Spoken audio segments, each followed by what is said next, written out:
তো hello welcome guys, কেমন আছো সব? আশা করি সবাই ভালো আছো। Welcome to my back YouTube channel creator world. আপনারা যদি নতুন হয়ে থাকো আমার চ্যানেলে একটি সাবস্ক্রাইব করবেন। তো আজকে আমি কয়েকটি গুরুত্বপূর্ণ কথা বলবো। যেহেতু আপনারা দিনের পর দিন মেহনত করে যাচ্ছেন, সেক্ষেত্রে আপনি ইউটিউবে মনিটাইজেশনটা পাচ্ছেন না এবং সফলতাটা পাচ্ছেন না। তো আজকে আমি 5-6টি টিপস বলবো ইউটিউবে 2026-এ আপনারা সফলতা এন্ড সাকসেস পাবেন। তো এই যে টিপস গুলো বলবো আপনারা মনোযোগ সহকারে শুনবেন, না হলে আপনারা সাকসেসফুল কখনো হতে পারবেন। তো নাম্বার 1 হচ্ছে, আপনারা যে কন্টেন্টের উপরে কাজ করছেন সেই কন্টেন্ট আপনি আপলোড করবেন এন্ড আপনার যে ক্যাটাগরি চ্যানেলটা আছে সেই ক্যাটাগরিতে আপনি চ্যানেলটা ক্রিয়েট করবেন। বাট তারপরে আরেকটি জিনিস হচ্ছে, যেহেতু ইউটিউব কমিউনিটি গাইডলাইন্সে বলে যে 365 ডেজের ভিতরে আপনার 4000 ঘন্টা ওয়াচ টাইম কমপ্লিট করতে হবে। সেই ওয়াচ টাইমটা যদি আপনার 1 বছর হয়ে গেছে, যেহেতু আপনার ওয়াচ টাইমটা কমপ্লিট হয়েছে না, সেক্ষেত্রে আপনার 365 যে সময় পুরো হয়ে যাবে সেই ক্ষেত্রেই আপনার ওয়াচ টাইমটা অটোমেটিক মাইনাস হয়ে যাবে। তো এই ভুলটা আপনারা কখনো করবেন না। আপনারা মেনটেন রাখবেন, টাইমটা আপনি শিডিউল করে রাখবেন। যেহেতু আপনি ডেইলি ভিডিওটা আপলোড করেন একই টাইমে 10টা এবং 11টা, সেই সময় আপনি দিনের ডেইলি ভিডিওটা আপলোড করার চেষ্টা করবেন অ্যান্ড আপনারা লম্বা ভিডিও আপলোড করবেন। লং ভিডিও যদি আপলোড করেন সেক্ষেত্রে দেখবেন আপনার লং ভিডিওর ক্ষেত্রে আপনার ওয়াচ টাইমটা ইনক্রিজ হবে এবং গেইন হবে। লং ভিডিওতে আপনার সাবস্ক্রাইবারটা কম আসবে, বাট আপনার ওয়াচ টাইমটা পুরো কমপ্লিট হয়ে যাবে। তো সেক্ষেত্রে আপনারা চেষ্টা করবেন লং ভিডিওটা আপলোড করার। তো 2 নম্বর হচ্ছে, আপনারা ইউটিউবে ভিডিও ডালছেন, ডালছেন, তাও সত্ত্বেও আপনার ভিডিও কোয়ালিটিটা ভালো হচ্ছে না এন্ড আপনার স্কিলসটা ভালো হচ্ছে না। তো আপনার স্কিলস যদি ভালো হয় না, তাহলে তো লোকে ভিডিওটা দেখবেন এবং ভিডিওর কোয়ালিটিটা আপনার প্রথমে ভালো হতে হবে এবং ক্লিয়ারিটিটা আপনার ভালো হতে হবে। যদি ক্লিয়ারিটিটা ভালো হয় না, তাহলে আপনার ভিডিও কেউ দেখবে না এন্ড স্কিপ করবে না, অটোমেটিক চলে আসবে। তো ওই জিনিসটা আপনি ভালো করে এডিট করতে লাগবে এন্ড আপনার ভিডিওর কোয়ালিটিটা ভালো করতে হবে।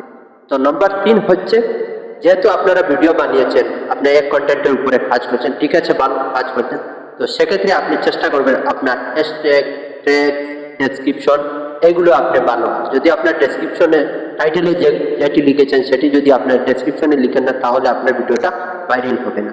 আর যতক্ষণ পর্যন্ত আপনার ভিডিওতে ভিউজ আসছে না, ততক্ষণ পর্যন্ত আপনার সাবস্ক্রাইবারটা গেইন হবে না, তাও আপনার ওয়াচ টাইমটা কখনো কমপ্লিট করতে আপনি পারবেন। তো সেই ক্ষেত্রে এই জিনিসটা আপনারা ফলো করবেন। নাম্বার 3 হচ্ছে আপনার থাম্বনেল। আপনি যে সময় ভিডিও বানাবেন সেই ভিডিওর অনুযায়ী আপনি একটি থাম্বনেল ক্রিয়েট করবেন। সেই ভিডিওর অনুযায়ী যেহেতু আপনি থাম্বনেলটা ক্রিয়েট করছেন না, তো সেক্ষেত্রে লোকে আপনার ভিডিওটা দেখবে না এন্ড টাচটা করবে না। তো থাম্বনেলটা আপনি এইভাবে তৈরি করবেন, অ্যাট্রাকটিভ থাম্বনেল তৈরি করবেন, যেহেতু লোকে আপনার থাম্বনেলটাকে একবার টাচ করে না করে চলে যায় না, সেইভাবে আপনি একটি থাম্বনেল তৈরি করবেন। আর নাম্বার 4 হচ্ছে আপনার আরেকটি আপডেট। আপনি যে সময় হ্যাশট্যাগটা লাগাবেন ভিডিওর কোয়ালিটি অনুযায়ী এবং যে ক্যাটাগরির আপনার ভিডিও আছে সেই ক্যাটাগরির হ্যাশট্যাগটা আপনি ইউজ করবেন। যেহেতু আপনার ব্লগিং চ্যানেল আর আপনি ট্র্যাক চ্যানেলে যদি হ্যাশট্যাগটা ইউজ করেন, সেক্ষেত্রে আপনার ভিডিওটা ভিউজ আসবে না এন্ড ভাইরাল হবে। যেহেতু আপনি একটা সেটিংয়ের ব্যাপারে ভিডিও বানাচ্ছেন, how to Facebook followers gain, তো ফেসবুকে আপনারা ফলোয়ার্স কিভাবে গেইন করবেন সেই ক্যাটাগরি নিয়ে আপনি একটা হ্যাশট্যাগ তৈরি করবেন, how to Facebook followers gain and how to Facebook followers.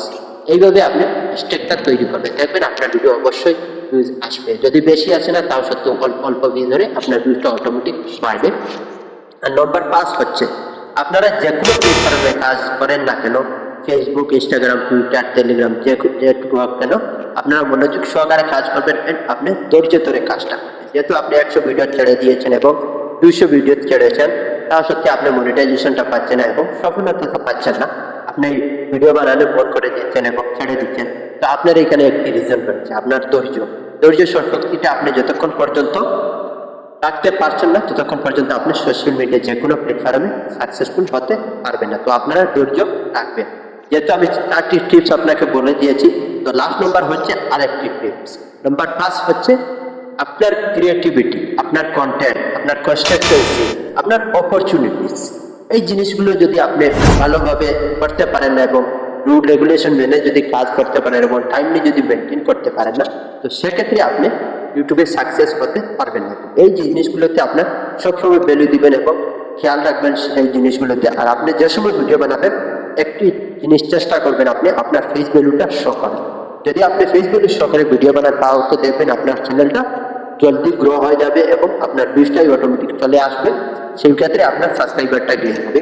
তো আশা করি যে আপনারা ভিডিওটা বুঝতে পারছো 2024-এ কি কি নিয়ম নিয়ে আসছে। আর ইউটিউব কমিউনিটি গাইডলাইন্সের তো ব্যাপারে আপনারা অনেকেই জানেন, অনেক স্ট্রিক্ট হয়ে গেছে ইউটিউব। কারণ অন্য কারো ভিডিও আপনি কপি পেস্ট করে যদি আপলোড করেন, সেক্ষেত্রে আপনার চ্যানেলটা মনিটাইজ হবে না, ফ্রিজ হয়ে যাবে এবং আপনার চ্যানেলটা টার্মিনেটলি ডিলিট হয়ে যাবে ইউটিউব থেকে। তো আপনারা কপি পেস্টের উপরে কাজ করবেন না, কপি পেস্টের উপরে কাজটা ছেড়ে দিবেন। আর আপনারা চেষ্টা করেন আপনি আপনার নিজস্ব কন্টেন্ট তৈরি করার এবং আপনি নিজে ভালো ভালো কন্টেন্ট এবং ভালো ভালো স্কিলস দেখে কাজ করবেন। তো আশা করি যে আপনারা বুঝতে পারছেন। যদি নতুন দেখো আমার চ্যানেল একটি সাবস্ক্রাইব করবেন। Thank you so much. জয় হিন্দ, জয় ভারত।